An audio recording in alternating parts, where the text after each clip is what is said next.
Iranian എണ്ണ വ്യാപാരത്തിൽ പങ്കാളികളാണെന്ന് പറഞ്ഞ അമേരിക്ക ചൈനീസ് സ്ഥാപനങ്ങൾക്ക് നേരെ ഉപരോധം ഏർപ്പെടുത്തിയതിനെതിരെ ശക്തമായ വിമർശനവുമായി രംഗത്തെത്തിയിരിക്കുകയാണ് ചൈന.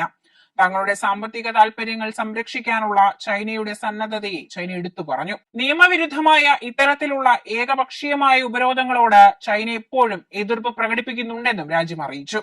ചൈനീസ് വിദേശകാര്യ മന്ത്രാലയ വക്താവ് മാവോ നിങ്ങാണ് ഇതു സംബന്ധിച്ച് പ്രസ്താവനയുമായി രംഗത്തെത്തിയത്. ചൈനയും ഇറാനും തമ്മിലുള്ള സാധാരണ വ്യാപാര സഹകരണത്തിൽ ഇടപെടുന്നതും അതിനെ ദുർബലപ്പെടുത്തുന്നതും അമേരിക്ക ഇതോടെ അവസാനിപ്പിക്കണമെന്ന് അമേരിക്കയ്ക്ക് അവസാന താക്കീത് നൽകിയിരിക്കുകയാണ് ചൈന. തടഞ്ഞുവെച്ച ടാങ്കറിൽ നിന്ന് ഇറാനിയൻ അസംസ്കൃത എണ്ണ സ്വീകരിച്ച് സൂക്ഷിച്ചതിന് ചൈനയിലെ ഹുയിഷോ തുറമുഖത്തിനടുത്തുള്ള ഒരു അസംസ്കൃത എണ്ണ പെട്രോളിയം ഉൽപ്പന്ന സംഭരണ ടെർമിനലിനെതിരെ അമേരിക്കൻ സ്റ്റേറ്റ് ഡിപ്പാർട്ട്മെന്റ് ഉപരോധം പ്രഖ്യാപിച്ചതിന് ഒരു ദിവസത്തിന് ശേഷമാണ് ചൈനയുടെ മുന്നറിയിപ്പ്. അമേരിക്കൻ സ്റ്റേറ്റ് ഡിപ്പാർട്ട്മെന്റിന്റെ കണക്കനുസരിച്ച് 2025 ജനുവരി അവസാനത്തോടെ മുൻപ് Spirit of Caspar and Nicola എന്നറിയപ്പെട്ടിരുന്ന അമേരിക്കൻ നിയുക്ത ടാങ്കറിൽ നിന്ന് ഏകദേശം 1 ദശലക്ഷം ബാരൽ ഇറാനിയൻ ക്രൂഡ് ഓയിൽ ടെർമിനലിൽ നിന്ന് ഇറക്കിയിരുന്നു.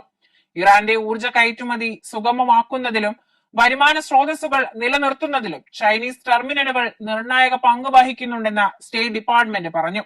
ഇതിൽ പരിഭ്രാന്തരായതുകൊണ്ടും ഇറാൻ ചൈന ബന്ധം വളരുന്നതിൽ കാര്യമായി പേടിയുള്ളതുകൊണ്ടുമാണ് അമേരിക്ക ഇപ്പോൾ ഈ വെപ്രാളം കാണിക്കുന്നത്. ചൈനീസ് കമ്പനികളുടെ നിയമാനുസൃതമായ അവകാശങ്ങളും താൽപര്യങ്ങളും ദൃഢനിശ്ചയത്തോടെ സംരക്ഷിക്കാൻ ആവശ്യമായ എല്ലാ നടപടികളും ചൈന സ്വീകരിക്കുമെന്നും ചൈനീസ് വിദേശകാര്യ മന്ത്രാലയ വക്താവ് മാവോ തന്റെ പ്രസ്താവനയിൽ മുന്നറിയിപ്പ് നൽകി. ഇറാന്റെ ആണവ പദ്ധതിയെ ചൊല്ലിയുള്ള സംഘർഷം സൈനിക ഏറ്റുമുട്ടലിലേക്ക് നീങ്ങുന്നതിനിടെ 3 രാജ്യങ്ങളും തമ്മിലുള്ള വളർന്നുവരുന്ന സഖ്യത്തിന്റെ തെളിവായി ചൈന മുതിർന്ന ഇറാനിയൻ റഷ്യൻ ഉദ്യോഗസ്ഥരെ സ്വീകരിച്ചിരുന്നു. ഇപ്പോൾ സ്ഥിതി വീണ്ടും ഒരു നിർണായക ഘട്ടത്തിൽ എത്തിയിരിക്കുന്നുവെന്ന് ചൈനീസ് വിദേശകാര്യമന്ത്രി വാങ് യി പറഞ്ഞു. നമ്മൾ സമാധാനത്തിനായി സമയം കണ്ടെത്തണം. രാഷ്ട്രീയവും നയതന്ത്രപരവുമായ മാർഗങ്ങളിലൂടെ തർക്കങ്ങൾ പരിഹരിക്കണം. ബലപ്രയോഗത്തെയും നിയമവിരുദ്ധ ഉപരോധങ്ങളെയും എതിർക്കണമെന്നും അദ്ദേഹം പറഞ്ഞു. അതേസമയം ഇറാന്റെ ആണവ പദ്ധതിയെക്കുറിച്ചുള്ള ഭാവിയിലെ ഏതൊരു ചർച്ചയും മറ്റു വിഷയങ്ങളിലേക്ക് വഴിതെറ്റരുതെന്ന് ഇറാൻ ഡെപ്യൂട്ടി വിദേശകാര്യമന്ത്രി കാസിം ഗാരിബാബാദി പറഞ്ഞു. ഞങ്ങൾ ഞങ്ങളുടെ നിലപാട് വ്യക്തമാക്കി. ചൈനയും റഷ്യയും ഒരേ നിലപാടാണ് സ്വീകരിക്കുന്നത്.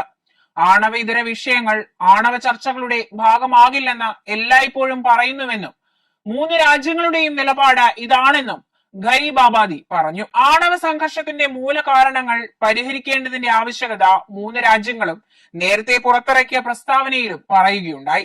ഏകപക്ഷീയമായ ഉപരോധങ്ങൾ നിയമവിരുദ്ധമാണെന്ന് അവർ അപലപിക്കുകയും ആണവോർജം സമാധാനപരമായി ഉപയോഗിക്കാനുള്ള ഇറാന്റെ അവകാശത്തെ അടിവരയിടുകയും ചെയ്തിരുന്നു.